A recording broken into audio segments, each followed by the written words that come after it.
Akala siguro ng head coach ng Koshigaya Alphas na malakas lang si Kai sa mga ensayo. Pero ginulat ni Kai Soto, ang head coach ng Alphas, sa kanyang pinakitang performance versus Iwate Big Bulls. At Joel Embiid, hawak pa rin ng Philadelphia 76ers at isa sa may pinakamalaking kontrata sa NBA. Well, yan ang ating pag-uusapan in this video. Pero bago yan ay meron muna tayong pag-giveaway. Hey, hey, hey! Attention mga kapatrol! Get ready for an epic giveaway!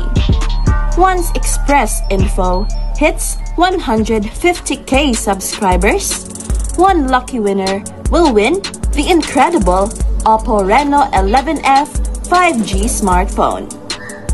Here's how to join. Step 1. Subscribe to Express Info right now. Step 2. Like this video. Then step 3. Comment anything good and positive about our idol Kai Soto. Super easy. Just subscribe, like, and comment. Kai Soto, ginulat si Coach Enzai ng Koshigaya Alphas at hindi makapaniwala ang kanyang coach sa kanyang mga impressive performances. Totoong malakas si Kai kahit sa unang tournament game niya with the Alphas. Ito ang nakikita ni Coach. Totoong malakas si Kai hindi lang sa mga ensayo, kundi ngayon nakikita na ng Alphas kung gaano kalakas ni Kai at kung kakailanganin na ng puntos ng Alphas ay pinuntahan nila si Kai and he delivers. Napakaganda pa ng kanyang mga pasa sa kanyang mga kakampi at hindi na kailangan pang umiscore ni Kai ng marami dahil in control ang Alphas from start to finish. Sa unang laro ng Alphas as a team ay maganda ang nakita natin. Well distributed ang bola at lahat nakakahawak nito bago shoot. It is a mark na merong magandang sistema ang team.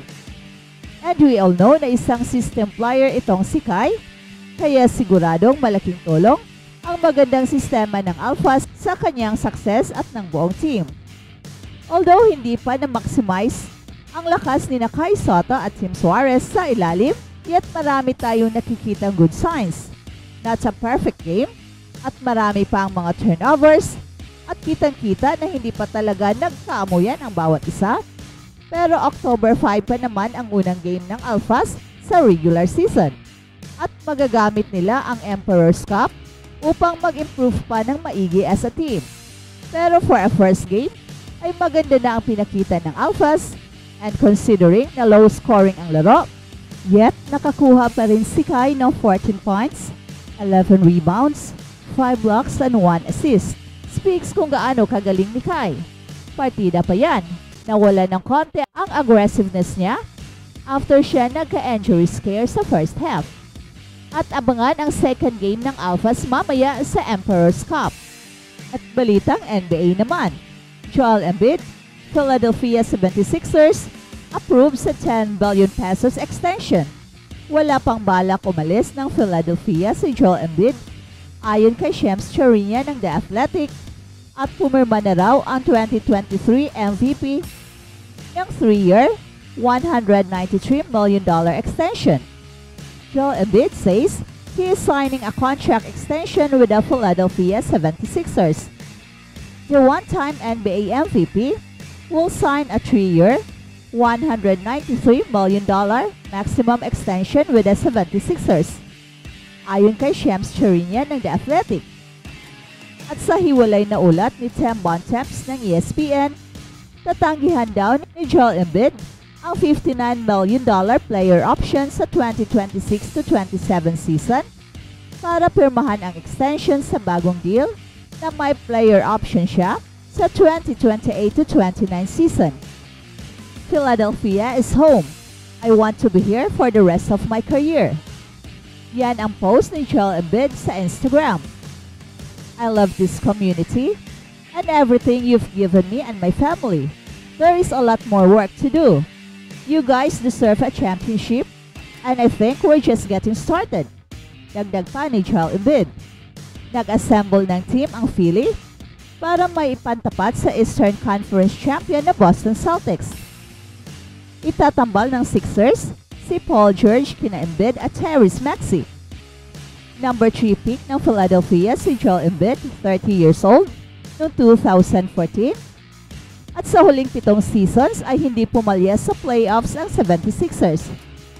Kamakailan lang sa 2024 Paris Olympics, ang 30 years old na big man ay nakasungkit naman ng gold medal kasama ang Team USA. Ang career earnings ni Joel Embiid ay pang-4 sa kasaysayan, kasunod ni na LeBron James, Stephen Curry at Paul George. Si Joel ay mananatili sa Philadelphia hanggang hindi bababa sa 2029.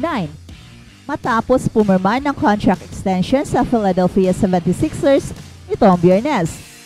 Ayon kay Ramona Shelburne ng ESPN, pumirma si Joel ng 3 taong, $192.9 million na contract at ngayon ay nasa ika-4 na pwesto ang career earnings niya sa kasaysayan ng NBA. Sa likod ni na LeBron James ng Los Angeles Lakers, Stephen Curry ng Golden State Warriors at ang kanyang kakampi na si Paul George. Sa pagtatapos ng extension ni Joel Embiid, makakaipon siya ng kabuuang $514.8 million. Meron pang natitirang 2 season sa kasalukuyang kontrata ni Joel. Pero sa bagong extension, nakatakda na ang kanyang kontrata hanggang sa kanyang edad na 34. Ang napakalaking kontratang ito ay bunga sa kanyang elite na paglalaro bilang isang 7-time All-Star. Ang center ng Philadelphia 76ers ay nag-average ng 34.7 points, 11 rebounds, and 5.6 assists in 38 games for the 76ers in 2023-24 season. This comes after a 2022-23 season in which he claimed his first MVP award. Tinulungan niya ang Team USA na makuha ang gintong medalya sa 2024 Paris Summer Olympics at ngayon ay umaasa siyang maisalin ang tagumpay na yon sa tagumpay ng Philadelphia 76ers. Ang Philly ay nakapasok sa postseason sa loob ng 7 sunod-sunod na season, pero bigo pa rin silang makalusot sa ikalawang round. Sa pagkakaroon ng mga malalaking kontrata ni Joel Embiid at Paul George, umaasa ang Philly na magpatuloy na umangat sa loob ng Eastern Conference sa mga susunod na season. Ang pressure ngayon ay nasa kanilang mga balikat para maipakita ang kanilang tunay na potential at makamit ang mas malaking tagumpay sa playoffs.